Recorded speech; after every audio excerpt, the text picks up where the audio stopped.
त्यागी का मतलब जिसने धर्म के लिए सब कुछ त्याग दिया हो। त्यागी का मतलब यज्ञोपवीत धारण करता है, कंठ में वेद भी रखता है, लेकिन उसके हाथ में तलवार भी रहती है। गुर्जर समुदाय, जाट समुदाय, ये परस्पर में संबद्ध समुदाय है। ब्राह्मणों ने ही एक अपना वर्ग तैयार किया कि हमारे ऊपर जब विपत्ति आ जाए तब हम क्या करेंगे। दूसरा एक इसमें वर्ग आ गया है त्यागी मुसलमान का। गुर्जरों का क्या पराक्रमी इतिहास रहा है भाई साहब। एक राजा का इतिहास पढ़ करके रोए खड़े हो जाते हैं। जो बलात् जबरदस्ती कन्वर्ट किए, उन्होंने धर्म तो बदल लिया लेकिन जाति नहीं बदली। कौन सा दौर रहा है जब ये कन्वर्जन? सादाब चौहान एक आता है डिबेट में, चौहान लिखता है कौन सा है ये, क्षत्रिय है। जाट समाज है वो कैसे अलग हुआ और गुर्जर समाज है वो कैसे अलग हुआ? आखिर इनको सबको अलग दिखाने की कोशिश कौन कर रहा है? कोई व्यक्ति हैं, उन्होंने बोला जाट हिंदू नहीं है ऐसा करके। जाट अलग हैं, जाट ये हैं, जाट वो हैं। पहले जाटों की उत्पत्ति जान लो। महाराजा रणजीत सिंह जाट राजा हैं, सिख राजा है, उनके ध्वज के ऊपर माता दुर्गा अंकित। गुर्जर समाज का क्या इतिहास रहा है, कहाँ से इनकी नींव रखी गई? दिल्ली की स्थापना गुर्जर कर रहा है। अनंगपाल तोमर का बनाया हुआ लाल किला है। जाट राजा सूरजमल की अगर बात मानी गई होती तो मराठे युद्ध नहीं हारे होते। जो आज का अफगानिस्तान है उसका अंतिम शासक गुर्जर था। किसी को अगर इनके सबके प्रमाण चाहिए, शास्त्रीय प्रमाण, तो मैं शास्त्रीय प्रमाण भी दूंगा। जाटों में एक सबसे महान संत हुए हैं, उनका उल्लेख किए बिना हमको लगता है जाटों का इतिहास अधूरा है। नमस्ते, जय हिंद, जय श्री श्याम। दोस्तों आज का एपिसोड ना अभी तक के सभी एपिसोड से बिल्कुल अलग होने वाला है। अलग इसलिए होने वाला है क्योंकि आज हम चर्चा करने वाले हैं जाट, गुर्जर और त्यागी समाज के ऊपर। तीनों ही समाज जातियां नहीं हैं, बल्कि इनका इतिहास, मेहनत, संघर्ष और बहुत बड़े पैमाने पर देश में बहुत बड़े योगदान के नज़रिए से देखा जाता है। और इस विषय के ऊपर चर्चा करने के लिए आज हमारे साथ जो चेहरा मौजूद है उनसे आप पहले ही हमारे एक एपिसोड में परिचित हो चुके हैं। इनको जाना जाता है रामानुज आचार्य जी के नाम से। आचार्य जी वेदों के विद्वान हैं, बहुत बड़ा ज्ञान का भंडार अपने अंदर समाये हुए हैं। तो ज़्यादा देरी ना करते हुए आचार्य जी बहुत बहुत स्वागत है आपका। बहुत बहुत धन्यवाद आपका। कैसे हैं आचार्य जी? बिल्कुल, राम जी की कृपा है। सौभाग्य व्यतीत हो रहा है कि बिल्कुल आपसे दोबारा मिलने का अवसर प्राप्त हुआ है। जी बिल्कुल, मुझे भी बहुत अच्छा लग रहा है। और आज का जो विषय आपने रखा है कि त्यागी, जाट और गुर्जर, जी, ये तीन समुदाय, इन पे आज हम लोग चर्चा करेंगे। हम इनका बहुत मूल चीज़ें लेंगे, है ना, जो मतलब कहाँ से इनका प्रारंभ हुआ, क्या इनका प्रारंभिक दौर था। जी जी। मैं इस विषय में बहुत बहुत बहुत अनभिज्ञ हूँ। मेरे को नहीं मालूम क्या इतिहास रहा है, कैसा रहा है। तो मैं सीधे यहीं से आपको ओवर टू यू करता हूँ। जैसा आपको लेना चाहे आप लेकर चल सकते हैं, जहाँ से आप शुरू करना चाहें वहाँ से आप शुरू कर सकते हैं। शुरुआत करते हैं हम त्यागी समुदाय से। ठीक है, क्योंकि हमारे बीच में उपस्थित हैं श्री अरणित त्यागी जी। तो त्यागी वस्तुतः हमारे यहाँ ब्राह्मण वर्ग में दो वर्ग आए। ठीक। ब्राह्मण को दो वर्गों में विभाजित किया गया।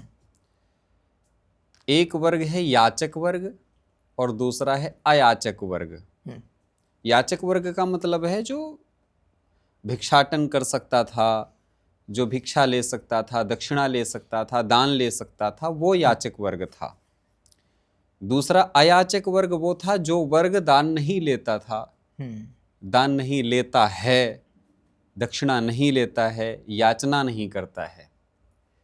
तो जो याचना याह त्यागम कृतम यस्मात् सह त्यागी, जिसने याचना का त्याग कर दिया वो त्यागी है। एक पॉइंट। दूसरा पॉइंट, कई बार पूछा जाता है कि त्यागियों की शुरुआत कहाँ से हो गई, कहाँ से क्या आ गए। पहली बात तो ये है, ब्राह्मण वर्ग को दो वर्गों में पूर्व काल से ही ब्राह्मण हमेशा द्विपक्षीय रहा है। दो पक्षीय का मतलब दो वर्गों में विभक्त रहा है।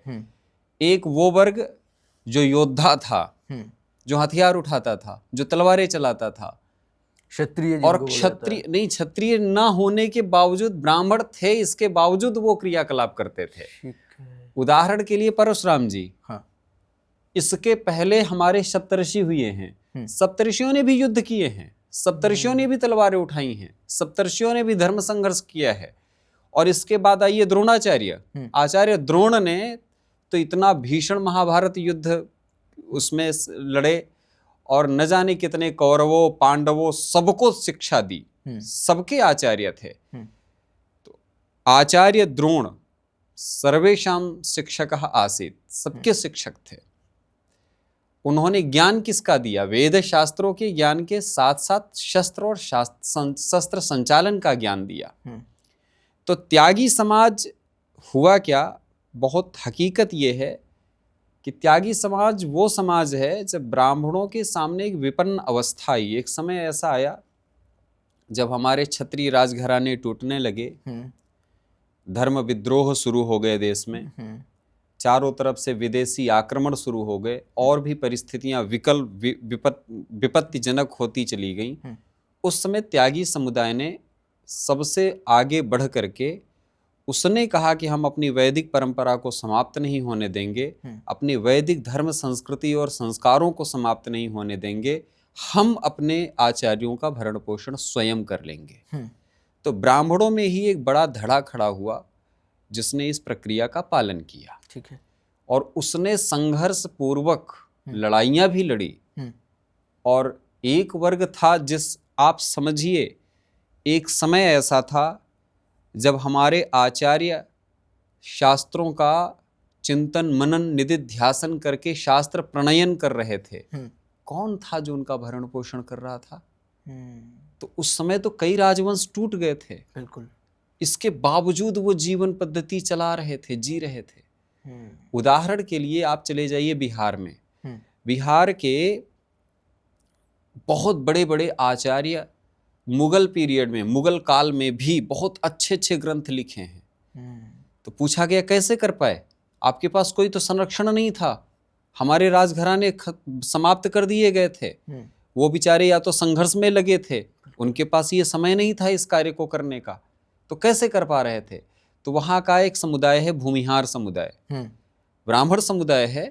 भूमिहारों ने अपने आचार्यों का संरक्षण किया। भूमिहार ब्राह्मण, हाँ, भूमिहारों ने अपने आचार्यों का, अपने धर्माचार्यों का, उनका संरक्षण किया, उनको प्रोत्साहित किया। इसी तरीके से ये पश्चिमी उत्तर प्रदेश, हरियाणा इत्यादि प्रांतों में त्यागी समुदाय ने किया। तो ये ब्राह्मणों ने ही एक अपना वर्ग तैयार किया कि हमारे ऊपर जब विपत्ति आ जाए तब हम क्या करेंगे, तब हमको ये कर्म करना पड़ेगा। तो त्यागी समुदाय का सीधा सीधा अभिप्राय है वैदिक धर्म संरक्षक। त्यागी का मतलब जिसने धर्म के लिए सब कुछ त्याग दिया हो, यज्ञोपवीत धारण करता है लेकिन कंधे पे हल रखता है, यज्ञोपवीत धारण करता है, कंठ में वेद भी रखता है, लेकिन उसके हाथ में तलवार भी रहती है। उसका मतलब है त्यागी। उसने याचना त्यागी है, धर्म नहीं त्यागा है, संस्कृति नहीं त्यागी है।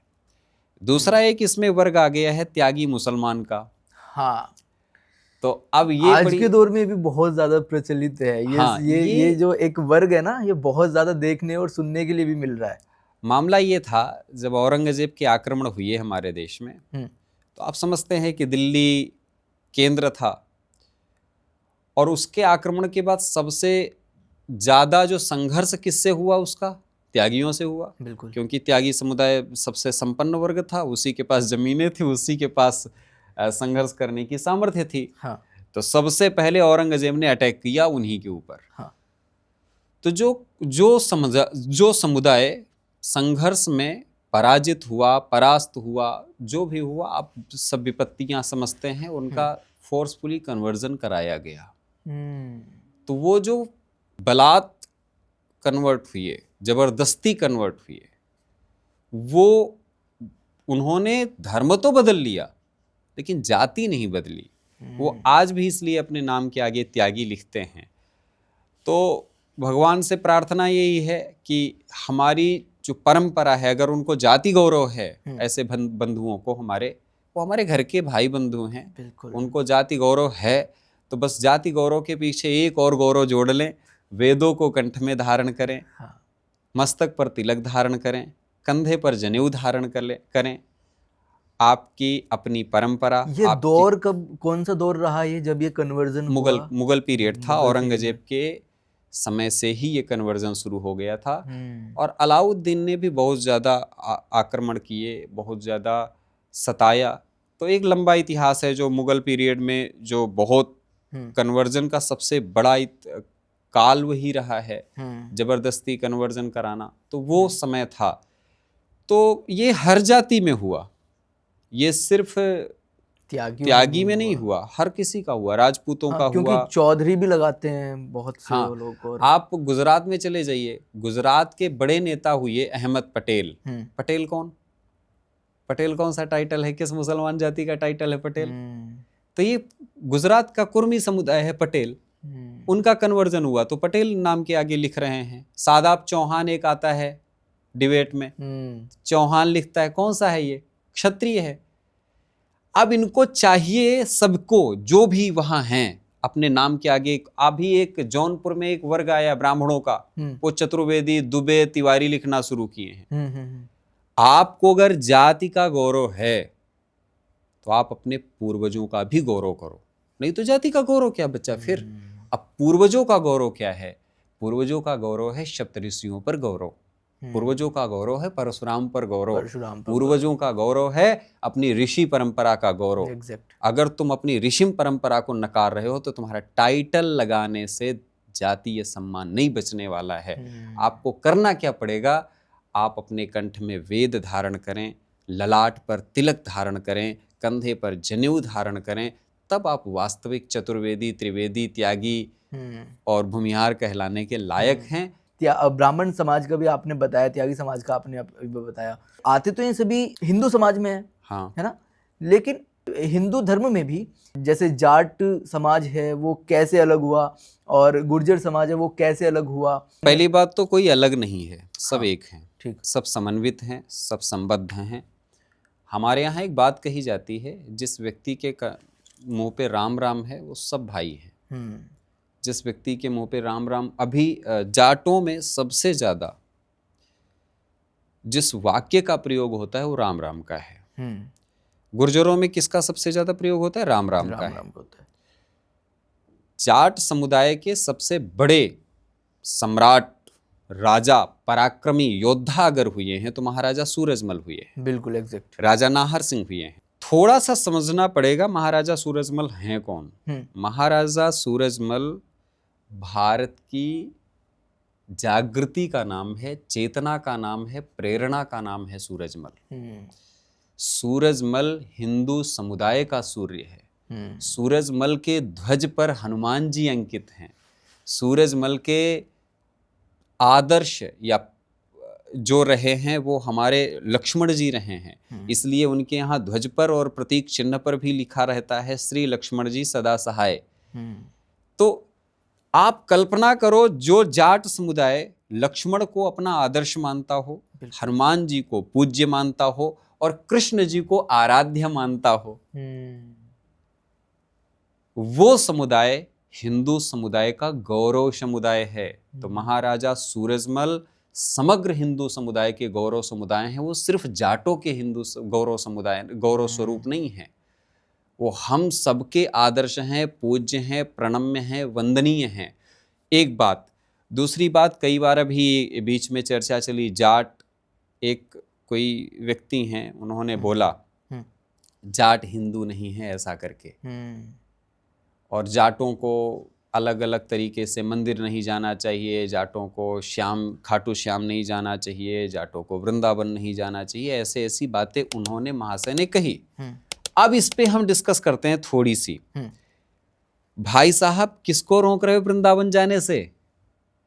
जिन महाराजा सूरजमल ने वृंदावन के बचाने के लिए संघर्ष किया, जिन महाराजा सूरजमल ने गोवर्धन में सबसे ज्यादा व्यवस्थित मंदिरों का और सरोवरों का निर्माण कराया, जिन महाराजा सूरजमल के किले पर जो ध्वज फहर रहा है उस पे श्री गोकुलेंदुर जयति लिखा है।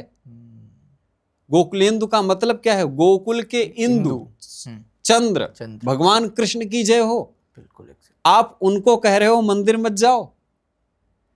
दूसरी बात, जाट कोई विदेश से नहीं आ गए। बीच में कुछ विदेशी इतिहासकारों ने कोशिश की कि जाट विदेश से आए थे, शक हूणों को उन्होंने जाट बनाने की कोशिश की, लेकिन हकीकत से वो नावाकिफ हैं। हकीकत क्या है कि जाट समुदाय वो समुदाय है जिसने कृषि गौरक्ष वाणिज्य को ठीक से अपनाया। क्षत्रिय वर्ग है ये, योद्धा वर्ग है। यौधेय शब्द प्रयोग हुआ है इनके लिए, शास्त्रों में वर्णन आता है। अच्छा, एक ऋषि प्रार्थना करता है प्रभु से, क्या कहता है कि शन्नः कुरु प्रजाभ्यो भयन्नः पशुभ्यः। और एक पंक्ति आती है इसके बाद में, सबसे अधिक भूमि और कृषि से संबद्ध समुदाय है कौन सा? जाट समुदाय। वेदों में सर्वाधिक संस्कृति किस पे आधारित है? कृषि आधारित। कृषि आधारित सारी की सारी हमारी वैदिक संस्कृति कृषि आधारित है। बिल्कुल। वाजश्चमे प्रियंगवश्चमे यज्ञेन कल्पन्ताम, मंत्र हम लिख रहे हैं कि ये अन्न हमको यज्ञ से प्राप्त हो। तो क्या यज्ञ से अन्न आकाश से प्राप्त हो जाएगा? भूमि से प्राप्त होगा। भूमि सूक्त हमारे यहाँ लिखा जा रहा है। माता भूमि पुत्रों हम पृथिव्याः का उद्घोष किया जा रहा है। तो वो क्षत्रिय समुदाय जिसने कृषि के साथ 80 को संभाला, वो था जाट समुदाय। वो है जाट समुदाय। और देव संहिता नामक ग्रंथ में भगवान शिव ने माता पार्वती को जाटों की उत्पत्ति बताई है वीरभद्र से। वीरभद्र जिन्होंने दक्ष प्रजापति का यज्ञ विध्वंस किया था, उन्होंने अपनी जटा पटक करके एक शक्ति का प्रादुर्भाव किया और जिसने वहां के सभी जो दुष्ट जन थे उनको दंडित किया। उन्हीं वीरभद्र के वंश परंपरा के जो लोग हैं वो हैं जाट। तो इसलिए कोई कह दे जाट अलग हैं, जाट ये हैं, जाट वो हैं, पहले जाटों की उत्पत्ति जान लो, फिर जाटों के राजघराने जान लो। धौलपुर राजघराने का क्या है आदर्श वाक्य। बहुत बड़े बड़े योद्धा और वो लोग भी रहे हैं जिन्होंने हमारे देश को आजाद कराने में अपनी बहुत अहम भूमिका, बहुत बड़ी भूमिका है। महाराजा सूरजमल का आदर्श है। दूसरी बात, आप चले जाइए, जाट राजा महाराजा रणजीत सिंह जी भी थे। बिल्कुल। वो सिख धर्म उनका सिख था, वो धर्म भी सिख नहीं था, एक तरीके से हिंदू ही पूरे तरीके से थे। अच्छा, महाराजा रणजीत सिंह का ध्वज देखिए। मैं किसी भी राजघराने को, राजा को समझना है उसके ध्वज या प्रतीक चिन्ह को देख लीजिए। जैसे महाराजा सूरजमल के ध्वज पर, प्रतीक चिन्ह पर गोकुलेंदुर जयति लिखा है, श्री लक्ष्मण जी सदा सहाय लिखा है, भगवा ध्वज बना हुआ है, ओम अंकित हैं और भी चीजें अंकित हैं, उसी तरीके से महाराजा रणजीत सिंह जाट राजा हैं, सिख राजा हैं, उनके ध्वज के ऊपर माता दुर्गा अंकित हैं। आप सोचिए कि एक सिख राजा, जाट राजा, उसके ध्वज पर माता दुर्गा अंकित हैं। और उन्होंने कोहिनूर हीरा जगन्नाथपुरी में दान किया था। अमृतसर में दान देने से पहले उन्होंने काशी विश्वनाथ में दान देकर के स्वर्ण का मंडित मंदिर का निर्माण करवाया था। हमको ये समझना पड़ेगा कि आखिर इनको सबको अलग दिखाने की कोशिश कौन कर रहा है। हम अलग कब से हो गए? हम तो वैदिक परंपरा से एक थे और वैदिक काल से हम एक हैं। अरे भाई, कृषि करने वाला और तलवार चलाने वाला एक ही वर्ग है और यौधेय है, वो योद्धा है। दूसरी बात, कृषि भी कर रहा है और वेद अध्ययन अध्यापन भी कर रहा है, वो भी है। तो इसलिए इनको अलग अलग दिखाना और अलग अलग हैं ऐसा करना बहुत गलत है। और ये सब एक हैं, सब योद्धा हैं। अच्छा आचार्य जी, एक चीज़ और यहाँ से आती है, जैसे भी हमने इसी बीच में सिखों का भी जिक्र किया, तो सिखों में एक होता है जट, वो जाट ही हैं, वो जाट ही को जट बोलते हैं। ठीक ठीक। तो ये सिख में भी जाट हैं और इधर भी जाट हैं, तो हुआ क्या इसका है? क्या है? हुआ क्या है, गुरु गोविंद सिंह जब आए तो उन्होंने एक नारा दिया, सकल जगत मां खालसा पंथ साजे, जगय धर्म हिंदू सकल भंड भाजे। उन्होंने कहा कि पूरे विश्व में खालसा पंथ की स्थापना हो तो जगेगा क्या, जगय धर्म हिंदू, हिंदू धर्म जगेगा, और सकल भंड भाजे। अब आप सोचिए तो वहां पर जाट, वहां जो सिख समुदाय में जाट जो हैं, तो वो मूलतः वही समुदाय है जो समुदाय हिंदू समुदाय है, जो समुदाय वहां सेम है, दोनों कोई अलग नहीं है। उन्होंने गुरु गोविंद सिंह के रास्ते को अपनाया और हिंदू धर्म को बचाने के लिए अब तलवारें उठाई और उनके शिष्य बने, इसलिए वो जट और सिख कहलाए। और यहाँ जो हैं राम राम कह रहे हैं वो जट कहलाए। जाटों में एक सबसे महान संत हुए हैं, उनका उल्लेख किए बिना हमको लगता है जाटों का इतिहास अधूरा है। ठीक है। उनका नाम है धन्ना भगत। धन्ना भगत, धन्ना सेठ भी उनको बोल देते हैं। हाँ, धन्ना भगत जी के गुरु का नाम है जगत गुरु स्वामी श्री रामानंदाचार्य जी महाराज। जगत गुरु रामानंदाचार्य के 12 शिष्य हुए, उसमें कबीरदास हैं, संत रविदास हैं, और रविदास की शिष्या मीराबाई बन रही हैं। रविदास की जाति क्या है, मीराबाई की जाति क्या है, कबीर की जाति क्या है, रामानंद की जाति क्या है, धन्ना जाट की जाति क्या है, नरहरियानंद की जाति क्या है, सुरसुरानंद की जाति क्या है। अगर जातियां देखने चलोगे ना, पता चल जाएगा कि हम अलग कभी थे ही नहीं। एक क्षत्राणी मीराबाई चर्मकार संत रविदास के चरणों में बैठ करके ज्ञान लेती है। ये हमारी आदर्श हिंदू परंपरा है। एक जाट संत जगत गुरु रामानंदाचार्य ब्राह्मण के चरणों में बैठ करके शिक्षा ले रहा है, राम राम का जप कर रहा है। ये हमारी आदर्श व्यवस्था परंपरा है। जगत गुरु रामानंदाचार्य कानिकुब्ज ब्राह्मण वंश में उत्पन्न आचार्य थे और उनके 12 शिष्य बने। हर जाति के थे, हर वर्ण के थे, हर समुदाय के लोग थे, सबको साथ में लेकर के चले। भारत सर्वांगीण प्रगति का नाम है, इसलिए यहाँ कोई जातियाँ अलग नहीं हैं, सब एक साथ चलने के आदी हैं और चलना चाहिए। अब हम आचार्य जी चलते चलते ना गुर्जर समाज पर आ जाते हैं। थोड़ा सा मैं जानना चाहता हूँ कि गुर्जर समाज का क्या इतिहास रहा है, कहाँ से इनकी नींव रखी गई। वस्तुतः गुर्जर शब्द जो है, गुर्जर, इसका कई शास्त्रों में उल्लेख आता है। पद्म पुराण में है इसका उल्लेख, इसका उल्लेख स्कंद पुराण में भी है, गुर्जर समुदाय का और गुर्जर वर्ण का। इसके साथ में गुर्जर शब्द का प्रयोग भौगोलिक क्षेत्र के रूप में श्रीमद् भागवत महापुराण में है। ठीक है। भक्ति उत्पन्न कहाँ होती हैं, तो कहती हैं कि उत्पन्ना हम द्रविड़ देश में उत्पन्न हुई हूँ, कर्नाटक में और गुजरात का भी, वहाँ गुर्जर में, गुजरात प्रांत में मैंने वयोवृद्धता को प्राप्त किया, ऐसा ऐसा उल्लेख किया उन्होंने। तो गुर्जर एक भौगोलिक क्षेत्र का नाम था और गुर्जर एक समुदाय का भी नाम है। तो जैसे हमारे यहाँ ब्राह्मणों में एक वर्ग आता है कान्यकुब्ज। कान्यकुब्ज एक भौगोलिक क्षेत्र है। कन्नौज के आसपास का जो ब्राह्मण वर्ग है वो कान्यकुब्ज, वो भौगोलिक परिधि का नाम था। सरयू के पार रहने वाले ब्राह्मणों को सरयू पारिण कहा गया। उसी तरीके से गुर्जर क्षेत्र के रहने वाले क्षत्रियों को गुर्जर क्षत्रिय कहा जाता था। तो वो जो गुर्जर क्षत्रिय हैं, बड़े बड़े प्रतापी राजा हुए उनके यहाँ पर। तो वाराह मिहिर भोज हुए, बड़े बड़े पराक्रमी राजा, मिहिर भोज इत्यादि राजा हुए, राजा भोज हुए। इनके अलग अलग ग्रंथों में उल्लेख आते हैं। बाण भट्ट ने हर्षचरित में गुर्जरों का पराक्रमपूर्ण वृत्तांत वर्णन किया है। तो गुर्जर भारत की ऐसी प्रकृति वाली जाति रही है, ऐसा प्रकृति वाला वर्ण रहा है, समुदाय रहा है जो क्षत्रिय है।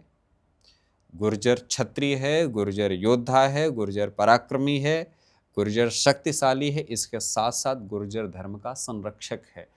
गुर्जर सबसे ज्यादा विष्णु उपासक हैं। के मोहम्मद जी ने जब मंदिरों का संरक्षण करना शुरू किया तो सर्वाधिक मंदिर उनके नज़र में गुर्जरों के बनाए हुए आए और वो सारे के सारे मंदिर विष्णु भगवान से संबद्ध थे। इसीलिए आज भी गुर्जर समुदाय सबसे ज़्यादा वैष्णव है, सबसे ज़्यादा अहिंसक है, धर्म के लिए हिंसक है। सारी की सारी उनकी प्रवृत्ति व्यवस्थित है, बेहतर है। तो गुर्जर समुदाय, जाट समुदाय, ये परस्पर में संबद्ध समुदाय हैं। एक के पास खेती का कार्य है प्लस योद्धा है, दूसरे के पास में पशुपालन का कार्य है प्लस योद्धा है। तो गुर्जर पशुपालक भी है, योद्धा भी है, वो तलवार भी चलाता है और हमारे शस्त्रों का संचालन भी करता है और हमारी भूमि का संरक्षण भी करता है, पशुओं का पालन भी करता है। वेदों में कई बार वर्ण शब्द आते हैं, प्रयोग होता है कि हे प्रभु हमारे पशुओं को संरक्षित करो, गाम पालय, गायों को पालन, गायों को बचाओ। तो यहाँ पर गोप, गोपाल इत्यादि शब्द आते हैं, गोचर ये शब्द आते हैं। तो वहाँ से ही गुर्जर शब्द की व्युत्पत्ति गाय से मानी जाती है, एक बात। दूसरी बात ये है कि जो गुर्जर समुदाय है इसका पशुपालन कार्य तो था ही, योद्धा भी थे, साथ साथ में इनकी सबसे महत्वपूर्ण बात है ये वैदिक कालीन है। इनको कुछ लोगों ने कहा कि ये विदेश से आए और इनको यहाँ पे हिंदू धर्म में लिया गया, ऐसा कुछ भी नहीं है। ये वेदों में उल्लेख आता है इनका, उस समुदाय का उल्लेख वेदों में आ रहा है। कहा जा रहा है कि गोभ्यः रक्षतु, गायों को बचाओ। तो कौन बचाएगा? तो कोई वर्ग था, कोई समुदाय था जो हमारी गायों के साथ खड़ा था, उनके संरक्षण के लिए। जो इनके राजा रहे हैं, जो इनके समाज के जो मार्गदर्शक रहे हैं, उनके बारे में थोड़ा सा बताएं। राजा मिहिर के विषय में, गुर्जर प्रतिहार राजा थे, इनके विषय में अगर मैं कहूं तो ये थोड़े दिन और रहे होते ना तो पता नहीं कहां तक हिंदू धर्म की सीमा होती, कह पाना मुश्किल है। हम बहुत दूर तक पहुंच चुके होते। इसलिए कभी कभी ना इतिहास पे पश्चाताप करना पड़ता है कि हम कहाँ चूक गए। एक बात आज आपको बहुत मजेदार बात बताता हूं। जाट राजा सूरजमल की अगर बात मानी गई होती तो मराठे युद्ध नहीं हारे होते, और अगर मराठे युद्ध नहीं हारे होते तो भारत का रूप आज कुछ और होता। हमारी सीमाएं कहां तक होती वो कह पाना मुश्किल था। जो आज का अफगानिस्तान है उसका अंतिम शासक गुर्जर था। और भारत में, समझिए ध्यान से, भारत में सर्वाधिक मुगलों से संघर्ष करने वाला समुदाय जाट समुदाय था। जब वृंदावन में अब्दाली का आक्रमण हुआ तो उस समय सबसे ज्यादा कृष्ण मंदिरों को बचाने के लिए, संरक्षण के लिए कुर्बानियां देने वाला क्षत्रियों के बाद अगर समुदाय आया तो जाट समुदाय आया था। बल्लभगढ़ की रियासत, धौलपुर की रियासत और भरतपुर की रियासत, इन रियासतों ने दिल खोल करके हिंदू धर्म संरक्षण के लिए कार्य किया है। इनके ध्वजों को देख करके लगता है कि इनकी पूरी जीवन परंपरा केवल हिंदू धर्म संरक्षण के लिए चली गई। धन्ना भगत हिंदू समुदाय की चेतना का नाम है। धन्ना जाट हिंदू युवाओं के प्रकृति, प्रवृत्ति और आध्यात्मिक शक्ति का नाम है। इसलिए प्रत्येक हिंदू समुदाय को धन्ना जाट के चरण कमलों में सिर रख करके प्रणत निवेदन करना चाहिए। दिल्ली की स्थापना गुर्जर कर रहा है। अनंगपाल तोमर की बसाई दिल्ली है। अनंगपाल तोमर का बनाया हुआ लाल किला है। किसी को अगर इनके सबके प्रमाण चाहिए, शास्त्रीय प्रमाण, तो मैं शास्त्रीय प्रमाण भी दूंगा कि कौन सी जाति कहां से आई है। इसलिए कोई ये मुगालचे में न रहे कि इनको हम विदेशी साबित कर देंगे और हम मान लेंगे। ये सारे समुदाय भारत के मूल समुदाय हैं, वैदिक संस्कृति के समुदाय हैं। महर्षि पाणिनि ने कई अपने ऐसे सूत्र लिखे हैं जहां पर इनके प्रतीक तौर पे इनके नाम मिलते हैं। हमारे देव संहिता इत्यादि ग्रंथ आते हैं, पद्म पुराण इत्यादि ग्रंथ आते हैं जहां पर जाट गुर्जरों का उल्लेख मिलता है। राजपूत क्षत्रियों का तो बहुत विस्तार से वर्णन है, बिल्कुल, उसके लिए एक अलग से चर्चा रखनी होगी। अभी क्या है कि हमको ये समझना पड़ेगा जब क्षत्रिय शब्द प्रयोग करते हैं तो ये अलग नहीं है, सब एक हैं। जिसने तलवार उठाई, जिसने धर्म के लिए लड़ा, वो क्षत्रिय समुदाय था। बिल्कुल, वो जाट हो, गुज्जर हो, अहीर हो या राजपूत हो, चारों वर्ण, चारों वर्ग क्षत्रिय समुदाय है। और चारों ने हिंदू धर्म के संरक्षण के लिए अपना सर्वस्व न्यौछावर किया।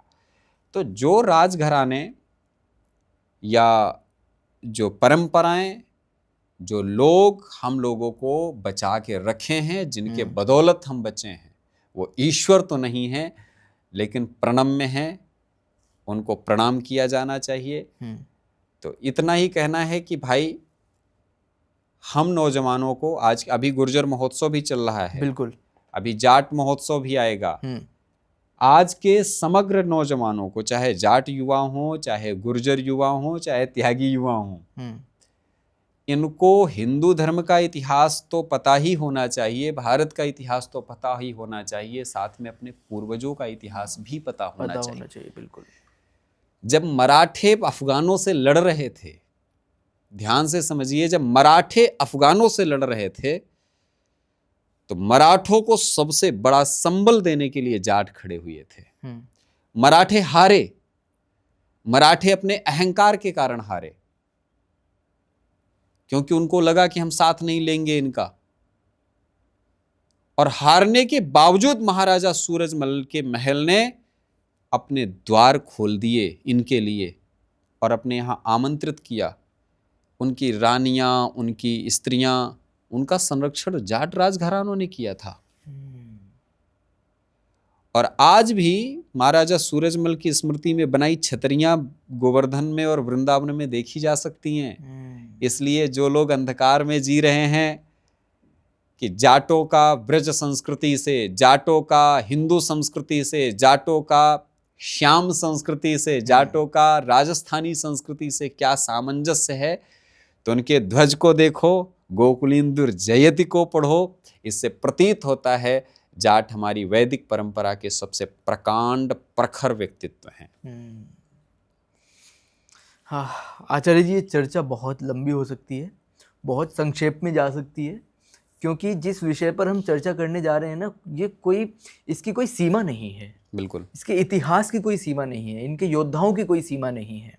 मैं आगे सोचता यही हूं कि जाटों के जितने भी सम्राट हुए, जाटों के जितने महापुरुष हुए, वो आज के नौजवानों को पता होना चाहिए और हम आगे लेकर आएंगे उनका इतिहास। बिल्कुल, एक बात, गुर्जरों का भी, जो गुर्जरों के राजा हुए, गुर्जरों के संत हुए, और गुर्जरों का क्या पराक्रमी इतिहास रहा है भाई साहब। एक एक राजा का इतिहास पढ़ करके रोए खड़े हो जाते हैं।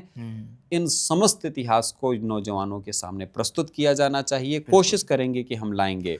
और तीसरा, त्यागी समुदाय का बता दूं, त्यागी समुदाय भारत में उस समुदाय का नाम है जिसने हिंदवी अस्मिता, संस्कृति और सुरक्षा के लिए उसने सर्वस्व त्याग कर दिया है। आज का जो ब्राह्मण वर्ग है, जब वो गौरव करे तो उस गौरव के पीछे एक नाम जरूर लिया जाना चाहिए, वो है त्यागी का, जिसने हिंदू संस्कृति को बचाने के लिए ब्राह्मणों का हमेशा साथ दिया और ब्राह्मणों के संरक्षण के लिए हमेशा खड़े रहे। तो त्यागी समुदाय ब्राह्मणों के मध्य का ही वो समुदाय है जिसने हमारे संरक्षण के लिए तलवार भी उठाई, जमीनों पे हल भी चलाया, शास्त्र भी उठाया और शास्त्रों को भी संरक्षित किया। बड़े बड़े विद्वान वेदों के रहे हैं। तो आज के त्यागी नौजवानों से निवेदन है, ठीक है गौरव करिए, लेकिन वेद भी पढ़िए, गीता भी पढ़िए, उपनिषद भी पढ़िए, थोड़ा सा आगे आइए, और जो बिछड़ गए हैं आपके घर परिवार के लोग, उनको वापस बुलाने की कोशिश करिए। इसी बात से अपनी बात को विराम देता हूँ। सभी को जय श्री सीताराम, हर हर महादेव। आचार्य जी, इस इतिहास की ना कोई सीमा नहीं है, और जितना हम चर्चा करना चाहें उतना कर सकते हैं, लेकिन मैं चाहता हूँ कि ये अलग अलग समाज के ऊपर हम अलग अलग एपिसोड निकालें।